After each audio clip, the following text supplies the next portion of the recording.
Class 8 math exercise 4.1 page number 49 part 3 यसमा पूर्ण गरेछ 3 नंबर पार्ट 3 में के भन्छ क नंबर दुईटा संख्याहरू दुईटा संख्याहरू 1:3 को अनुपातमा रहेका छन्। यदि दुवै संख्यामा 5 जोड्दा उनीहरूको अनुपात 1:2 भइहाल्छ भने त्यो संख्या पत्ता लगाउनुहोस्। यो पत्ता लगाउनुहोस्। अब तिम्रो के छ, पहिलो संख्या बट्टा दोस्रो संख्या कतिको अनुपातमा छन्? 1/3 को अनुपातमा छन्। पहिलो संख्या बट्टा दोस्रो संख्या बराबर 1/3 भयो। अब हेर, अर्थात n1 बट्टा n2 बराबर 1/3 भयो। यसलाई क्रस गुणा गर्ने, क्रस गुणा गर त्यो के भन्छ, n2 भयो बराबर 3n1 भयो। अब हेर, अर्थात यो समीकरण के भयो? 1 भयो। यसमा यस्तो चिन्ह 1 समीकरण भयो। अब हेर, अब भन्छ यो संख्यामा पहिलो संख्यामा 5 जोडे र दोस्रो संख्यामा 5 जोडे अनुपात कति भइहाल्छ? 1:2। त हेर, अब यहाँ पहिलो संख्यामा 5 जोडे, कति जोडे? 5 जोडे, n1 प्लस 5। अब दोस्रो संख्यामा पनि 5 जोडे, दोस्रो संख्यामा n2 प्लस 5 जोडे कति भइहाल्छ? 1/2 भइहाल्छ। ल, 1/2 भयो। अब हेर तिमीहरूले यसमा क्रस गुणा गर्ने, कति भइहाल्छ? यो गुणा गर, यो भइहाल्छ। यसमा गुणा गर्छौ त 2n1 प्लस 5 दूना 10 बराबर, यसमा गुणा गर n2 अनि 5 एकम 5 भयो। अब तिमीहरूले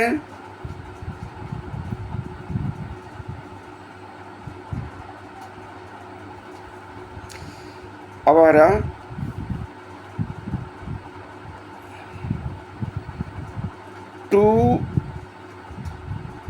n1 इक्वल टू यता जान्छ त माइनस भइहाल्छ। n2 प्लस 5 माइनस 10 भयो। अर्थात 2n1 equal two n2 plus minus 5 भयो। अर्थात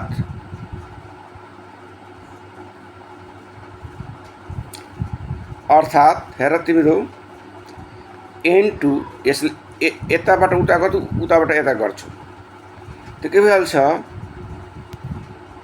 n2 minus 5 equal two 2n1 भयो। अब हेर 5 लाई यता ल्याए माइनस 5 लाई यता लगाए प्लस 5 भइहाल्छ n2 बराबर 2n1 प्लस 5 भयो। अब यहाँ यसलाई मान्ने समीकरण 2। अब हेर यो समीकरण 1 भयो यो समीकरण 2 भयो। 1 र 2 मा तुलना गर्ने 1 र 2 मा के गर्ने तुलना गर्ने ल हेर समीकरण 1 के छ n2 बराबर 3n1 आ समीकरण 2 में के छ n2 बराबर 2n1 प्लस 5 तो तुलना गर तो के भइहाल्छ 3n1 बराबर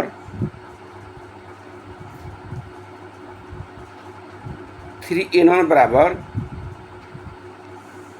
2n1 प्लस 5 भयो।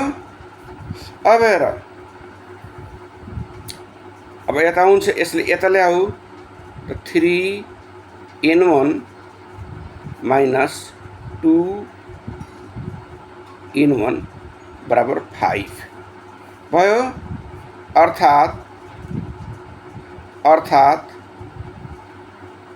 n1 बराबर 5 n1 कति भयो 5 भयो।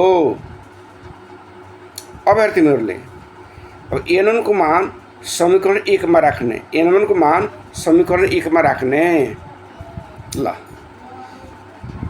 n1 को मान समीकरण 1 में राख्ने त कति भयो समीकरण 1 कति छ n2 बराबर 3n1 भयो। अर्थात n1 को मान 5 छ n2 बराबर मान 5 छ तो 5 राख्ने अर्थात n2 बराबर 15 भयो। अब हेर अर्थात अब के भयो अत पहिलो संख्या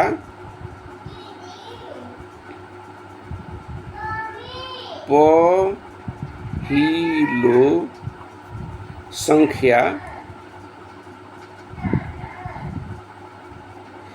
संख्या n1 बराबर कति भयो 5 अनि दोस्रो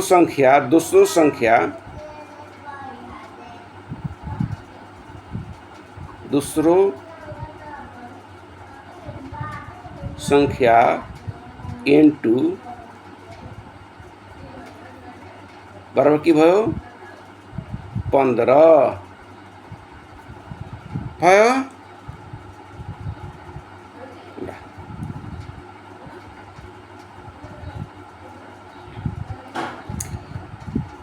यो हिसाब सिद्धियो यति आंसर भयो। घ नंबर सिद्धियो। अब हामीहरु यसपछि घ नंबर पढ्न गइरहेको छौं। घ नंबर अब घ नंबर अली र आमिरको हालको उमेरको अनुपात 3:4 रहेछ। यदि 3 वर्ष अगाडि उनीहरूको उमेरको अनुपात 2:3 थियो भने उनीहरूको हालको उमेर कति रहेछ पत्ता लगाउनुहोस्। ल यो पत्ता लाग्नु पर्यो। अब हेर तिमीहरूले त भन्छ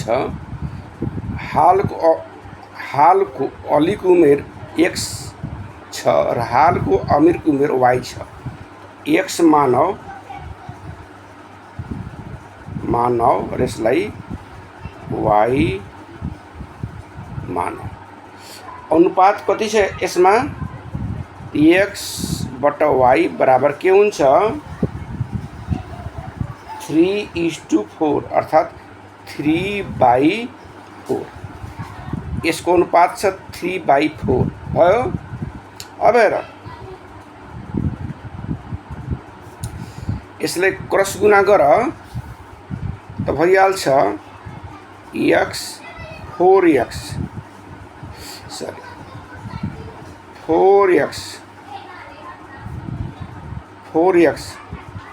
4x बराबर 3y भयो।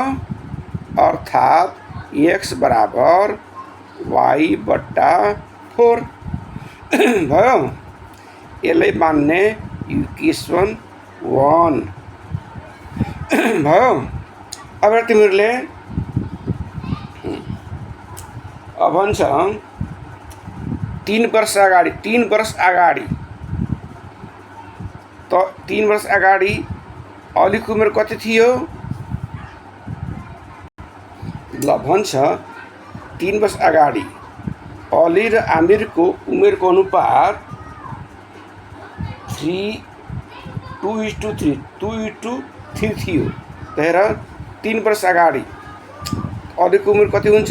3x - 3 अनि आमिरको उमेर हुन्छ y - 3 भयो। अनुपात कति छ यहाँ? भन्छ 2/3 अर्थात् 3 वर्ष अगाडि अलीको उमेर थियो x - 3। यसबाट x/3 घटाउने। आमिरको उमेर थियो y - 3। अनुपात कति भयो? 2:3 अर्थात् 2/3 भयो। अब हेर यसलाई क्रस गुणा गर्ने। के गर्ने? क्रस गुणा गर्ने। त के भइहाल्छ यो? 3x 3 - 9 बराबर 2y - 6 भयो। अब तिमीहरूले 3x बराबर के हुन्छन्?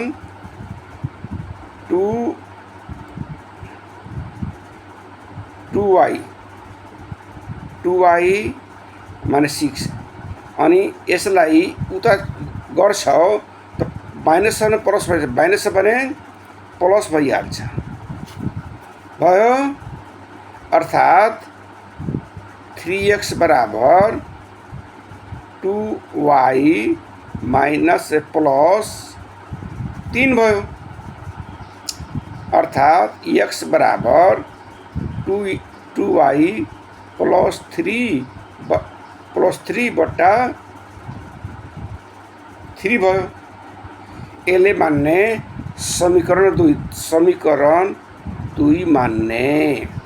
अब हेर अब 1 र 2 मा तुलना गर। 1 मा के छ? x बराबर यति छ। 2 मा के छ? x बराबर यति छ। तुलना गर्ने। अब हेर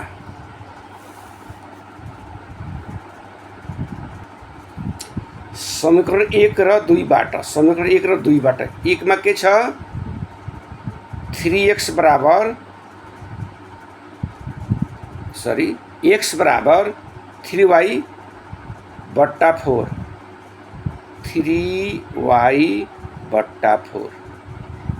अनि समीकरण 2 मा के छ? x बराबर 2y + 3/3 भयो। अब यति निस्क्यो। अब यसमा क्रस गुणा गर्ने के भइहाल्छ 9y बराबर 4 दूनी 8y प्लस 12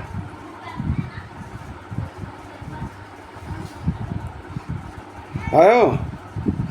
अर्थात 9y यसले यता ल्याऊ तो -8 भइहाल्छ 8y बराबर 12 अर्थात घटाऊ यसलाई तो y बराबर -12।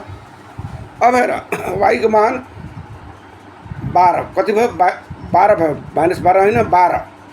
अब हेर y को मान निस्कियो। अब हेर अब यहाँ आऊ समीकरण 1 में समीकरण 1 में हेर कति छ यहाँ x बराबर 3y बट्टा 4 छ अर्थात 3y को मतलब कति छ 12 बट्टा 4 अर्थात घटाऊ यो 4 तिया 12 4 तिया 12 यो 9 भयो x बराबर 9 भयो। तो के भयो अत अलिक उमेर कति छ x छ x बराबर कति 9 वर्ष अनि आमिरको उमेर y बराबर के छ y छ तो y मतलब 12 वर्ष आंसर भयो।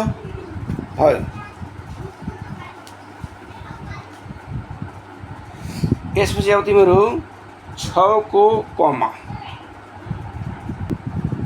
ल यहाँ भन्छ 8 को कमा 8 वर्ष 9 वर्ष 10 वर्ष उमेर का बालिकालाई 216 रुपैयाँ उनीहरूको उमेरको अनुपातमा बाँड्दा प्रत्येकले कति रुपैयाँ पाउँछन्। उमेरको अनुपातमा बाँड्नु छ यो रुपैयाँलाई तो कति रुपैयाँ पाउँछन् पत्ता लगाऊ। तर तो पहिलो बालिकाको उमेर छ 8 वर्ष दोस्रो को बालिकाको उमेर छ 9 वर्ष तेस्रो बालिकाको उमेर छ 10 वर्ष रुपैयाँ 216 छ। तो पहिलोको बालिकालाई 8x रुपैयाँ पाउँछन् दोस्रो बालिका लागि बालिकाको 9x रुपैयाँ पाउँछन् तेस्रो बालिकाले 10x रुपैयाँ पाउँछन्। त कति हुन्छ अब हेर तिमीहरू 8x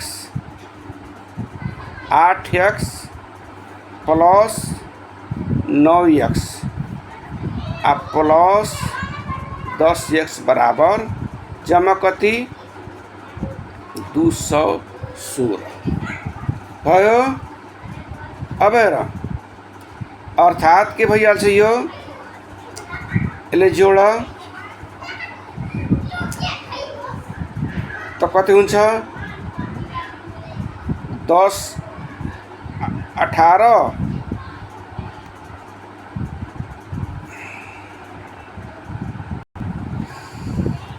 27x बराबर 216 27x बराबर 216 अर्थात x बराबर 216 बट्टा 27 अब भाग गर्ने x बराबर यसले भाग गरे यसमा कति भाग गर्दा x को मान 8 आउँछ। अब हेर तो पहिलो बालिकाले पाएको रुपैयाँ कति हुन्छ? पहिलो पहिलो पहिलो बालिकाले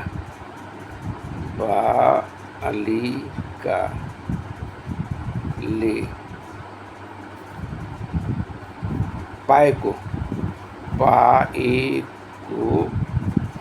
रुपैयाँ कति हुन्छ? 8 गुना 8 के भयो? 64। कति रुपैयाँ पाउँछ? 64 रुपैयाँ।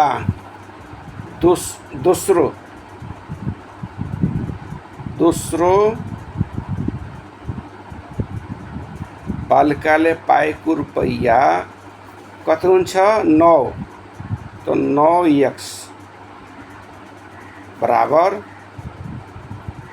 9 गुना x को मान 8 छ, कति हुन्छ? 72। कति हुन्छ? 72। अब हेर तेस्रो बालिकाले पाएको रुपैयाँ कति छ? 10 छ। 10x मतलब 10 गुना 8 कति भइहाल्छ? 80 भयो। अर्थात् उनीहरूले पहिलोले 64, दोस्रोले 72, तेस्रोले 80 रुपैयाँ पाउँछन् भयो।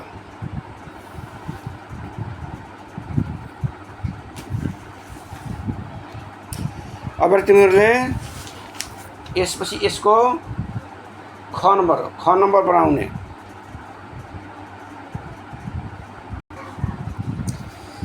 यहाँ 6 को ख भन्छ विपिन, अमृत र आशिषले 2:5:3 को अनुपातमा लगानी गरेका व्यवसाय सञ्चालन गरे।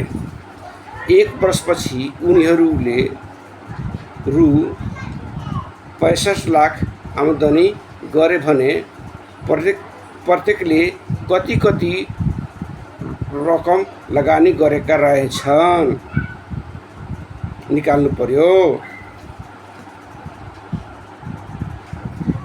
त्यहाँ विपिन, अमृत र आशिषको लगानी अनुपात यति छ 2:3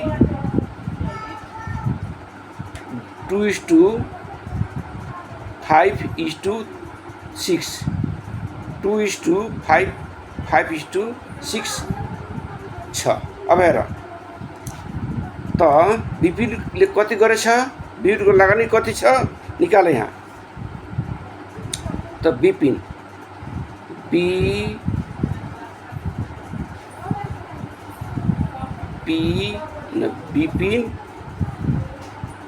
को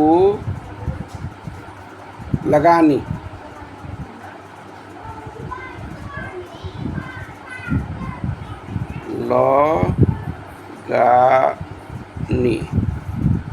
कति छ? 2x भयो। अब तिमीहरूले विपिनको लगानी छ 2x, अमृतको लगानी छ 5x, आशिषको लगानी छ 6x, जम्मा आम्दानी कति भएछ? 65 लाख। अब तिनीहरूले कति हिस्सा पाउँछन्, कति आम्दानी गरेछन्। ल अब हेर त यहाँ 2x plus 5x plus 6x बराबर 65,000,000 भयो। अब हेर अर्थात् 5 2 7 7 और 6 कति हुन्छ 13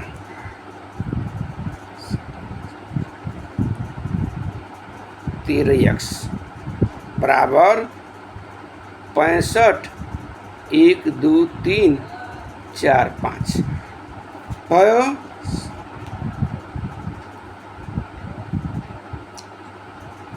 अब हेर अर्थात x बराबर के हुन्छ 65 0 0 0 0 0 बट्टा 13 अर्थात के हुन्छ कटाओ यसलाई त 13 पचे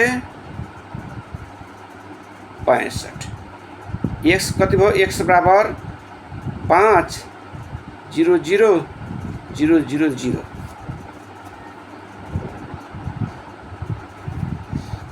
x बराबर 5 लाख भयो। एकाई दाई सैकड़ा हजार 10,000 लाख x बराबर 5 लाख भयो। तब हेर त विपिनले कति आम्दानी गर्यो विपिनको आम्दानी ल विपिनको आम्दानी भयो 2x बराबर 2 गुना 5 लाख अर्थात 10 लाख भयो। अब अमृतको आम्दानी अमृतको आम्दानी कति हुन्छ 5x मतलब 5 गुना 5 लाख इकाई दहाई सैकड़ा हजार 10,000 भयो। 1 2 3 4 5 भयो अर्थात 25 1 2 3 4 5 यति लाख रुपैयाँ भयो। अब हेर यसपछि आशिषको आम्दानी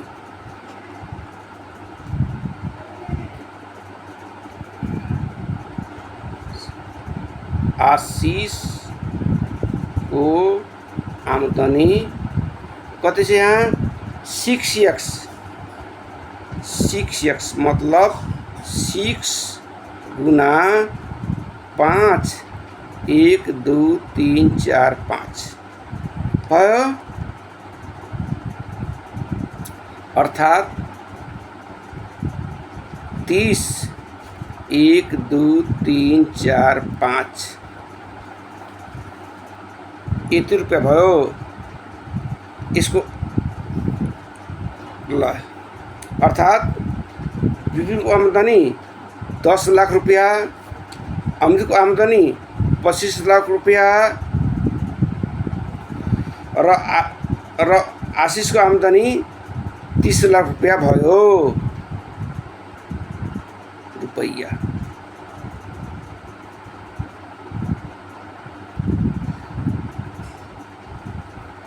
भयो यो सिद्धियो। अब हेर अब अर्को च्याप्टर अर्को पढाउँछु। धन्यवाद।